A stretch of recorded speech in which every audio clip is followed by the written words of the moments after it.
انہوں نے ایک خود ساختہ رسم گھڑ رکھی تھی. احرام باندھنے کے بعد کسی وجہ سے گھر جانا پڑتا تو کہتے ہم اب احرام باندھ لیا ہے، اب ہم دروازے سے نہیں جائیں گے. تو یہ گھر کے پیچھے سے دیوار پھلانگ کر کے آتے یا وہاں سوراخ کر کے وہاں سے آتے، مین گیٹ سے نہ آتے. وہ کہتے چونکہ ہم احرام باندھ لیا ہے لہٰذا ہم اب مین دروازے سے اندر نہیں جا سکتے. یہ نہ اللہ نے ان کے اوپر واجب کیا، نہ اس کے رسول نے یہ طریقہ بتایا، نہ پیغمبروں کا حج کا یہ طریقہ تھا. آج خود انہوں نے یہ رسم اپنے طور پہ بنا لی ہوئی تھی. تو اللہ تعالیٰ ارشاد فرماتا یہ نیکی تھوڑی ہے کہ گھر میں آنا ہے، دروازہ موجود ہے اور تم پیچھے سے دیوار پھلانگ کے آ رہے ہو. فرمایا کہ وَلَٰكِنَّ الْبِرَّ مَنِ اتَّقَىٰ، نیکی تو تقوی کا نام ہے. وَأْتُوا الْبُيُوتَ مِنْ أَبْوَابِهَا، جب آنا پڑ جائے گھر میں تو دروازے کے ذریعے سے آؤ. وَاتَّقُوا اللَّهَ لَعَلَّكُمْ تُفْلِحُونَ، اور اللہ سے ڈرو تاکہ تم فلاح پا جاؤ. تو یہ ہر دور میں ہوتا ہے، لوگوں نے کچھ چیزیں دین نہیں ہوتی دین بنا لی ہوتی. لوگوں کا یہ شروع سے مسئلہ ہے. بعض اوقات ایسی چیزوں کو دین سمجھتے ہیں جو دین نہیں ہوتا، اور بعض اوقات ایسی چیزوں کو دین نہیں سمجھتے جو دین ہوتا ہے. یہ آج کی تاریخ میں بھی ایسا ہے. بہت ساری ایسی چیزیں ہیں جن کا دین کے ساتھ کوئی تعلق نہیں ہوتا ہے، اور لوگ آج خود رسمیں گھڑ لیتے ہیں اور اس کو دین قرار دے دیتے ہیں کہ ایسا کریں گے ایسا کریں گے. بالخصوص ذوف الاعتقادی کا جو مرض ہے، خیر مردوں میں بھی بہت سارا ہے لیکن عورتوں میں بنسبت مردوں کے کچھ زیادہ ہے، اور ان کے ہاں بہت ساری ایسی رسمیں ہیں اور ایسی چیزیں ہیں کہ جن کا دین سے شریعت سے کوئی تعلق نہیں. ہم چھوٹے ہوتے تھے تو وہ ایک 10 بیویوں کی کہانی پڑھی جاتی تھی، شاید اب بھی ہو.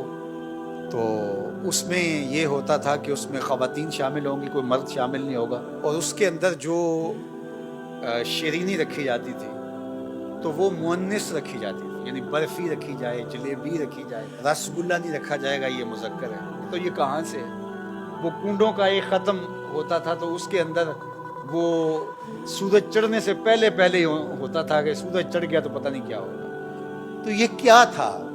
اس طرح بہت ساری شادی بیاہ کی رسمیں ہیں، ہماری مرگ کی رسمیں ہیں، لوگوں نے بنائی ہوئی ہیں بہت ساری، جس کا کوئی تعلق شریعت سے نہیں ہے.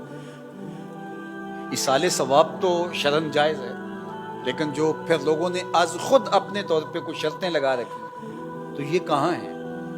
تو لوگ بعض اوقات ان کی اتنی سختی سے پابندی کرتے ہیں کہ اس میں تھوڑا سا بھی فرق پڑ گیا تو پتہ نہیں قبولیت میں مسئلہ ہو جائے گا. تو یہ شروع سے چلا آ رہا ہے. انسانی فطرت کے اندر ذوف موجود ہے، اور اس ذوف الاعتقادی کی وجہ سے شیطان داخل ہوتا ہے، اور غلط عقائد بھی پنپتے ہیں تو ذوف کی وجہ سے پنپتے ہیں. اس طرح آپ اپنی زندگی میں دائیں بائیں دیکھیں، اور میں نے دیکھا ہے کہ مسجدوں سے، ممبروں سے ہمارے خطیب اور مولوی حضرات ذوف الاعتقادی پھیلاتے ہیں، پیر اور تنظیمیں پھیلاتی ہیں ذوف الاعتقادی. ان کی وجہ سے معاشرے کے اندر ذوف اعتقاد کا پھیلتا ہے.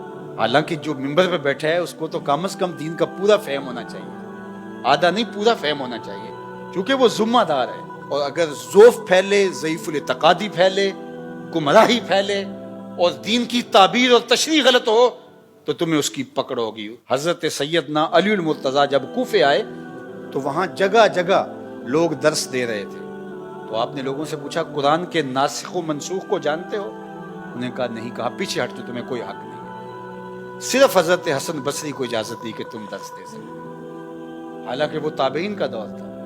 آپ نے اٹھا دیا ان کو. اور یہاں جس کو تھوڑا سا بولنا آ جاتا ہے، گفتگو کو تھوڑا سا سلیقہ آ جاتا ہے، وہ خطیب اعظم پاکستان ہوتا ہے. تو ذوف الاعتقادی پھیلانا کتنی بڑی بدکاری ہے اس امت کے اندر. ایسی کوئی بات جس کے نتیجے کے اندر کل پرسوں 10 سال بعد ذوف پھیل جائے، اللہ کے محبوب نے اس کی بھی نفی کی. جس سے جڑی ہوئی کوئی ذوف کی کیفیت ہو اور حقیقت کے خلاف واقع ہو تو حضور نے اس کی بھی نفی. حضور کا اپنا بیٹا فوت ہو گیا، اپنا فرزند انتقال کر گیا، اور اس دن چاند کو گرہن لگ گئی یا سورج کو گرہن لگ گئی. تو کسی نے کہا کہ حضور کے بیٹے کے سوگ میں سورج نے بھی غم منایا ہے، اور دیکھو یہ گرہن لگ گئی ہے. تو اللہ کے محبوب تک یہ بات چلتے چلتے پہنچی. ہمارے لیے تو کوئی جھوٹی خواب گھڑ لے، جھوٹی کرامت گھڑ لے، ہمیں پتہ بھی ہوتا ہے کہ میں اس کے لائق تک نہیں ہوں، اور ہم چپ ہوتے ہیں کہ چلو کوئی نہیں، دروغ بر گردن راوی. اب سورج کو گرہن لگ گئی اور حضور کا فرزند اسی دن انتقال کرتا ہے. تو آقا کریم نے جب سنا کہ کسی نے کہا کہ چاند کو یا سورج کو گرہن لگ گئی ہے تو اس نے حضور کے بیٹے کی وفات کا سوگ منایا ہے. آقا کریم نے فرمایا ان الشمس والقمر آیتان من آیات الرحمن لا یخسفان بموت احد منکم. لوگوں کان کھول کے سن لو، سورج اور چاند اللہ کی نشانیوں میں سے دو نشانیاں ہیں، کسی کے مرنے جینے سے ان کو گرہن نہیں لگا کرتے. یہ پیغمبرانہ زندگی.